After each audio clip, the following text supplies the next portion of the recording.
Lo que vas a leer a continuación es la verdad que encontré cuando dejé de creer que las historias se limiten a las páginas de un libro o a los cuentos que nos contaron de niños.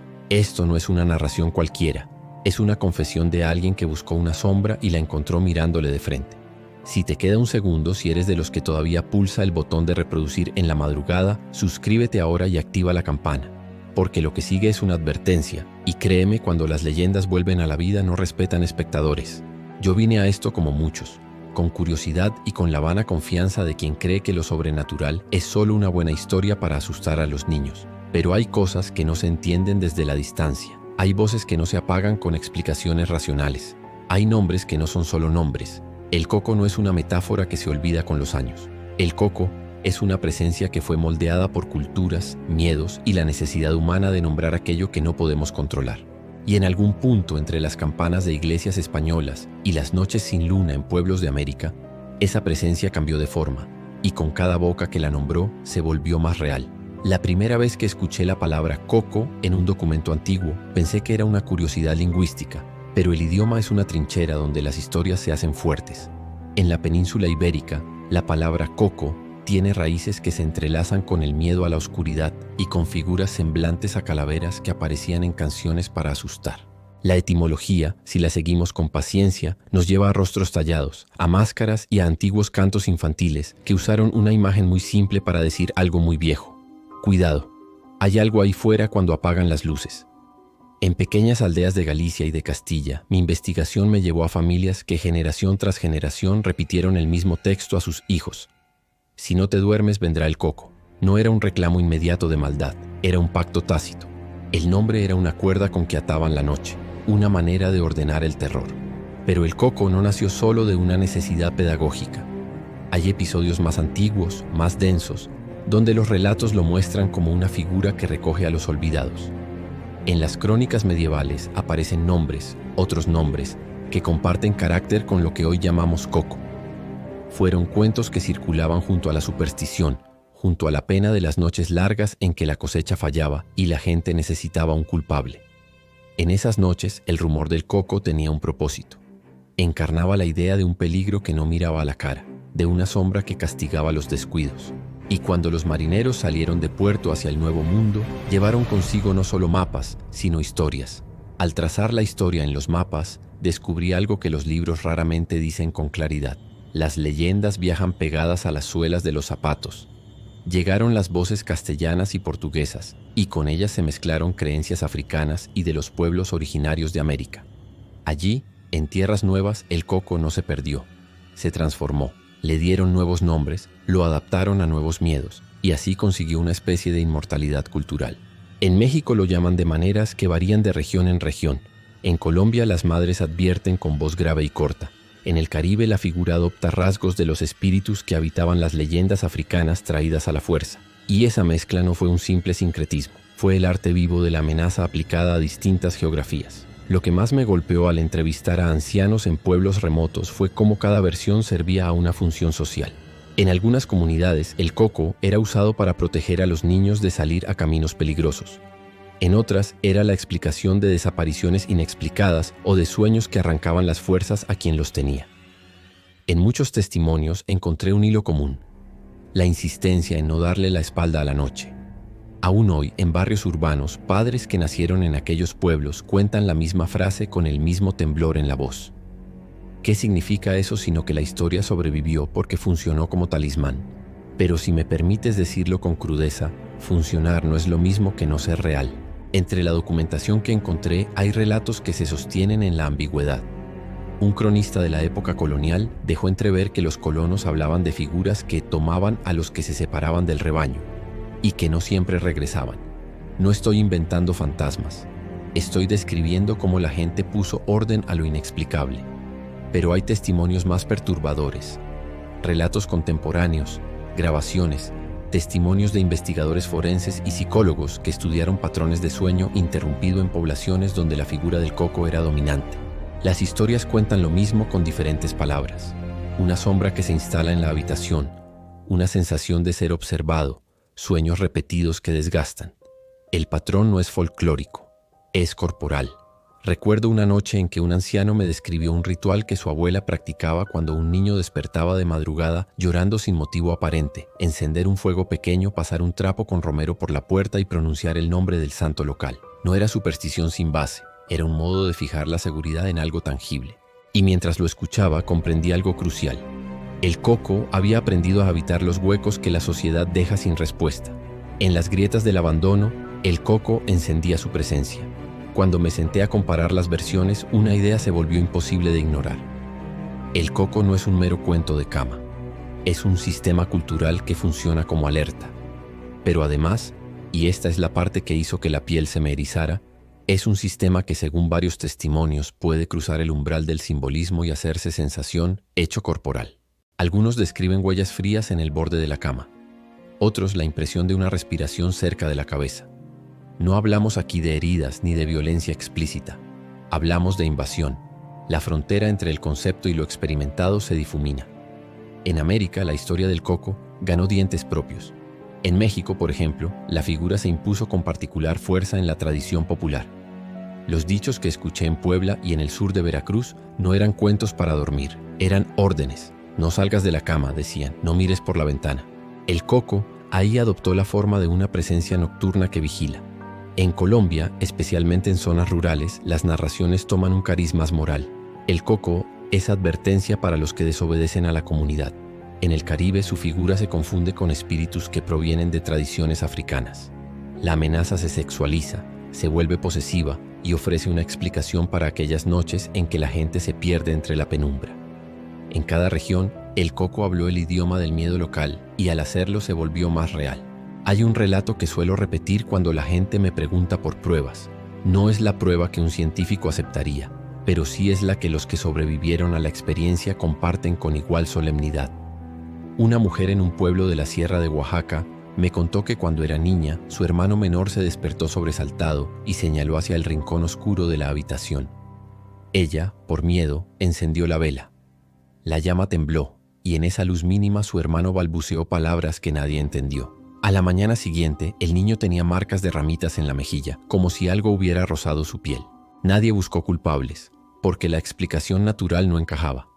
La familia rezó, realizó el ritual y cerró la puerta de esa historia con un silencio protector. Cuando le pregunté años después si había sido realmente el coco, la mujer respondió con una certeza que me heló. No sé qué fue, pero yo vi cómo nos miró. Esa frase, nos miró, es la que define a la criatura. El coco no necesariamente golpea, contempla, y quizá por eso provoca tanto temor. La mirada es una reivindicación de que la vida interior de una persona ya no le pertenece. Si te he contado hasta aquí la trayectoria histórica, es porque comprender la genealogía del miedo nos ayuda a entender cómo una figura puede pasar del dicho a lo vivido. Pero descubrí algo más inquietante. Los relatos contemporáneos no son necesariamente residuales. Aparecen nuevos casos en ciudades, en apartamentos, en habitaciones de hotel. No se trata ya de superstición campesina. Investigadores de conductas humanas que consulté me hablaron de patrones de sueño disociativo, de terrores nocturnos, de alucinaciones hipnagógicas, explicaciones válidas y serias. Pero también me dijeron que en poblaciones donde la figura del coco está viva socialmente, la incidencia de narrativas de invasión nocturna se incrementa. No podemos decir que la leyenda causa la experiencia de forma directa, pero sí hay una relación. El imaginario colectivo abre una puerta, y en algunos casos algo pasa por esa puerta. Si tu audiencia es escéptica, diles esto. El miedo compartido crea una arquitectura perceptual, y las arquitecturas perceptuales, cuando se sostienen, pueden dar forma a experiencias que la razón tarda en explicar. No me malinterpretes. No creo que el coco tenga figura física como la de una película de terror, con garras y sombras que se contorsionan. Creo, y lo sostengo con lo que vi y escuché, que el coco es una entidad real en cuanto que actúa y deja efectos que los cuerpos reportan. No es un monstruo material, es una presencia que se manifiesta donde el tejido de la comunidad y de la noche se vuelve delgado. Y cuando hablo de efectos, hablo de marcas sutiles, sueños que no cesan, la sensación persistente de que alguien está en la habitación aunque la puerta esté cerrada. Esa persistencia es lo que transforma una leyenda en amenaza. En la ciudad sucede algo similar, pero con nuevas formas. Padres que emigraron de sus pueblos se llevan la advertencia a los suburbios: cierra la ventana, no te asomes. Los hijos, que crecieron en bloques de concreto, repiten la frase sin recordar el origen. La frase sigue cumpliendo su función, y entonces aparecen reportes de adultos que aseguran despertar con la misma sensación que sus abuelos describían. Quizá lo que hace al coco más poderoso hoy es la velocidad con la que las historias se viralizan. El cuento viaja digitalmente en segundos y la arquitectura perceptual de la que hablaba se amplifica. Una narración de terror compartida en la madrugada puede prender una chimenea invisible. Hay quienes se han acercado a mí pidiendo una receta para alejar al coco. No la hay en términos absolutos, pero sí existen prácticas que las comunidades han usado durante siglos. Rezos, letanías, objetos talismánicos, velas protegidas por símbolos de la tradición local. Más que protección mágica, lo que esas prácticas ofrecen es reintegración social. Recontar la historia como acto de comunidad reduce la soledad de la persona afectada y con ello la intensidad de la experiencia. Si el coco se alimenta de grietas, la reparación social la sella. He escuchado otras confesiones que no puedo dejar de mencionar porque cambian la naturaleza del miedo. Algunos narradores me dijeron que el coco parece preferir lugares donde hay secretos que nadie quiere decir. Casas con puertas cerradas a ciertas habitaciones, relaciones rotas, familias que ocultaron tragedias. Es como si la criatura tuviera un olfato para la culpa. Y cuando la culpa está demasiado presente, la criatura se acerca y comienza a mirar con paciencia. Esto no es moralismo barato. Es la estructura que observé durante años. Donde hay silencio y abandono, donde la razón no es capaz de dar cuenta de lo ocurrido, las sensaciones aumentan y la figura que las explica se vuelve más real. Llegando al final de lo que he investigado, y antes de cerrar, aunque no me gusta cerrar porque la sensación es que estamos apenas rascando la superficie, quiero repetir algo que me prometí en voz baja en muchas noches de entrevistas. Hablamos del coco como si fuera la última afirmación de lo terrible, pero también es la primera señal de que algo está roto en nuestras casas. Llamo al coco real no para alimentar fábulas, sino para insistir en que cuando alguien dice haberlo visto, no es un delirante a ignorar. Es una voz pidiendo cuidado. Si llegaste hasta aquí, te pido otra cosa. Comparte esto, suscríbete, dale like. No lo hago por vanidad, lo hago porque el conocimiento público es una barrera. Si más personas reconocen los patrones, si las historias se hablan con responsabilidad, el coco pierde terreno. Pero debo advertirte, con la misma voz que te advertí al principio, nombrarlo tampoco es juego. Cada vez que una historia sale de la boca y encuentra oídos que la sostienen, le das la posibilidad de entrar. He visto cómo la mención convierte curiosidad en experiencia. Hace poco me pidieron que visitara una casa donde decían el coco se había quedado. Caminé por la sala y sentí por un segundo, solo un segundo, que una mirada sin forma posó su interés en mis manos. No hubo nada más. Una vela, una fotografía antigua, una cuna vacía. Pero la sensación persistió incluso después de salir.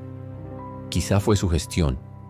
Quizás la intensidad de lo que conté antes me dejó abierta una puerta. Aún así, no puedo borrar la impresión de que en algún lugar la criatura espera. No te diré cómo terminar esto, porque no hay un final para las cosas que viven en los márgenes.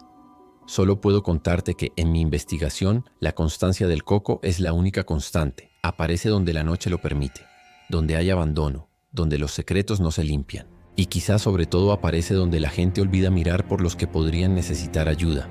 Cuando apagues este video, si lo haces de noche, revisa que las puertas estén cerradas. Mira bajo la cama si eso te ayuda a sentir control. No lo hago para alimentarte de miedo gratuito. Lo hago porque la historia enseñó a la humanidad a ser cautelosa. Y si alguna vez escuchas un susurro que no puedes explicar, no lo ignores. Habla con alguien. Cuenta la noche en voz alta. Porque las historias que se comparten pierden la capacidad de convertir el miedo en soledad. Yo terminé de escribir esto con la sensación de que no te he dicho todo.